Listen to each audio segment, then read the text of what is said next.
Night has fallen, and the moon is a glowing golden orb in the black sky. See how it shines on the dark back roads of America, and on one road in particular.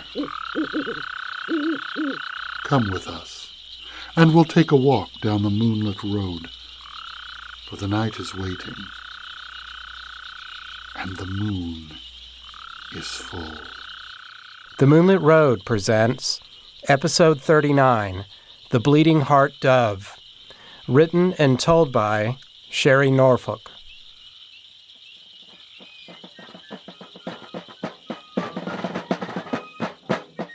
The Civil War had ended, and the soldiers, what was left of them, had straggled back home to their families and their farms, what was left of them. The slaves had been freed, but some had stayed on, in the places where the family had been kind, or where the family had scattered and never returned. In those places, in the places the ex-slaves knew and had toiled over with their own sweat and blood, they sometimes stayed on. There was one such place in South Georgia, a once beautiful plantation that had been abandoned before the war had even begun, and where the slaves had stayed in safety during the war and had remained when freedom came. The land was rich, and the master had said it was theirs to farm and live off of until he came back to claim it. So they stayed. The memories and the story of the plantation had stayed too. The story of the young master who had built the house for his beloved bride. The story of the sweet-smelling flower garden that his bride walked in every day from spring till fall. The story of her ghost. That story was told most often by Melviny. Melviny had been only a girl in the slave quarters when the master lost his bride, and she had held on to the memory of the young woman's beauty and kindness throughout the dark and ugly years of war. She had held on to the other memories, too. The memories always began with laughter. Happiness seemed to come out of the windows and doors of that house, seemed to be part of the very walls and floors. It was the happiness of the master and his bride that made the plantation a good place to be. Happiness breeds kindness and gentleness, they say. The story starts and ends in the flower garden of the big house. Every fine day, the young bride found time to come and sit in her garden, to smell the fragrant blossoms and cut the prettiest ones to decorate the house. Every day, Melviny worked in that garden, pulling the weeds and picking off the dead blossoms. "Melviny," the young bride would call, "just come and smell this rose. Isn't it the prettiest thing you ever did smell?" And Melviny would run to the rose bush and inhale deeply. "Oh, yes, ma'am, you're right. It is the prettiest smell in all the world." Or, "Melviny, you take some of these dahlias to your mama. She likes pretty colors, and these are the brightest I've ever seen. Run now." And Melviny would run with the handful of brilliant flowers, grinning, to her mama, who would put them in a jar of water on the mantelpiece. But one evening, when the moon shone full and bright, a screech owl began to make a terrible noise outside the cabin where Melviny and her mama lived. Melviny ran to her mama in alarm at the screeching, unearthly sound, and her mama held her close. "Never mind, child," she soothed. "Just an old screech owl calling to his kin." "But, Mama, I've heard the others say that when you hear a screech owl keep hollering and carrying on like that, someone's going to die." "No, child. They just trying to scare you. Now you settle down and eat your supper. Nothing to worry yourself over." But Melviny wasn't comforted. She watched everyone she loved, fearful of the screech owl's curse. And only 2 days later, as she worked in the garden, she watched the master and his bride stroll out arm in arm.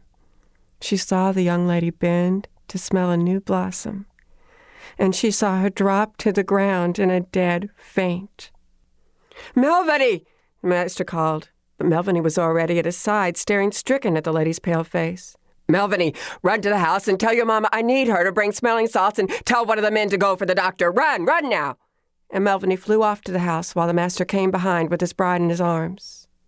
Melviny and her mama stayed at Melinda's side with cold compresses and smelling salts and they heard her weak voice when at last her eyes fluttered open. "Thomas! Thomas, are you there?" The master hurried to her side. "Yes, my love, I'm right here. Are you feeling better, Melinda? You gave us all quite a scare."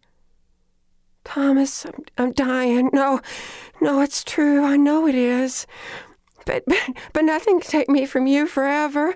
Our love is too strong. Thomas, I'll come back to you, to my garden. I'll come back as a white dove and live in the snowball bush in the garden." "No, Melinda, you're not dying. You're not," the master pleaded. But she was. Melinda died in just 3 days, without saying another word, and her grave was planted over with the flowers that she loved. Melviny and her mama felt sorry for the young master and watched him grieve until he himself was almost in the grave beside Melinda. But finally his grief forced him to close up the house and to go away to Europe, where the sights and the scents and the very air would not remind him of his beloved.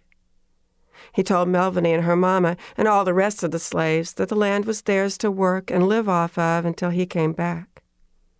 And he went away. Melviny continued to work in that garden every day, and every day she looked for the white dove, but it didn't come. War broke out, and the master stayed away. And then freedom came, and Melviny and the rest of the slaves were freed. But Melviny and her mother stayed on at the plantation, harvesting a good garden crop that year and fixing their cabin snug against the winter winds. They had stopped expecting to see the master again, but they hadn't forgotten the snowball bush, still living, though not blooming, in the otherwise ravaged flower garden. Then one day a letter came, announcing that Thomas would return with a new bride. Melviny and her mama made the house ready for his return, and Melviny did her best to straighten up the garden, pulling the biggest weeds and pruning back the rampant growth. She was surprised to see that the snowball bush was in full, glorious bloom, the first time it had bloomed since Melinda had died. But she didn't have time to tell her mama until they stood together at the end of the drive, waiting to greet Thomas and his new bride. "Mama, did you see it? The snowball bush is just covered all over with flowers this morning. You think maybe because Mr. Whitledge is coming home today, you think we'll see the white dove?" "Hush, girl. You can't still be dreaming about that white dove. There'll be no such thing. Look now, there's a carriage coming this way." And there was. Thomas stepped out and helped his new bride from the carriage. And as she was lifted down, a mournful sound came from the garden.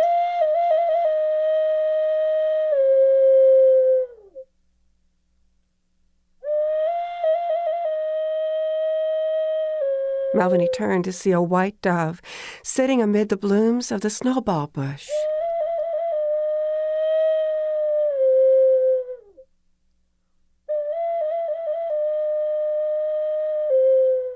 "Look, Mama, just look there."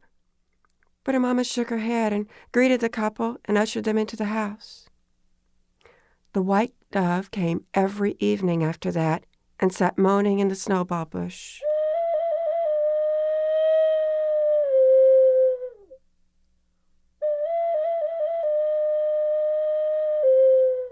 The sound could be heard plainly in the big house, no matter how loudly Thomas's new bride played on the piano or how far away she tried to get. It seemed to pierce her heart, and she cried all the time, and she never went into the garden. "Make it stop, please, Thomas. Make that bird stop crying." Finally, Thomas had had enough. He took his gun and marched into the garden. And when he came near the bush, the dove rose up out of the bush and fluttered right in the air above his head. He raised the gun and fired. "Thomas!"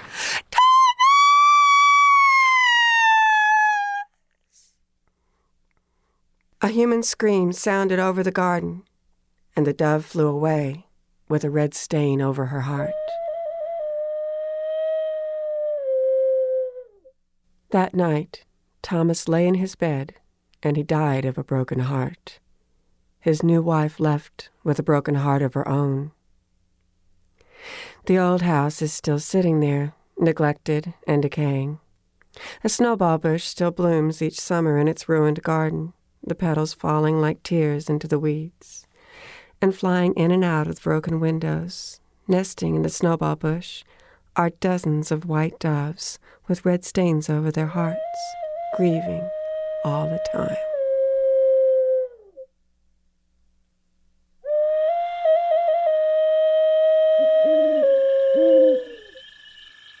That concludes this tale from the Moonlit Road.